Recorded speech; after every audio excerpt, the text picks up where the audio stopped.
This could shift north or south a couple hundred miles before all is said and done. So just keep an eye on this time frame and just know that somebody over here is going to be in Snowtown maybe. Now, one thing for sure that I do know is that the lake effect snow is going to be a big problem for us over the next couple of days.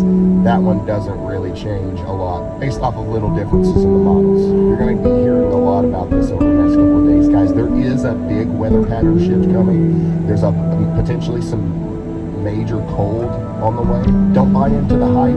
It's not going to be the end of the world. It's not going to be record-setting cold as far as we know so far. All we know is that there's a really good signal that we're going to see a lower polar vortex drop over the eastern half of the U.S.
Wednesday, January 8th, we're going to see a huge increase in our jet stream, and this is just going to allow for an unprecedented amount of cold air, at least within the last year, to kind of just fall down into the central and eastern portions of the United States. And this definitely could bring about some significant cold for millions of people. And another thing that you'll see a lot of too is, if this actually happens, if the cold dips this far south, it's going to literally, the jet stream is going to dip down into the Gulf of Mexico. And whenever that happens, sometimes we get a very large mid-latitude cyclone, and we get a big historic East Coast blizzard. That is a possibility.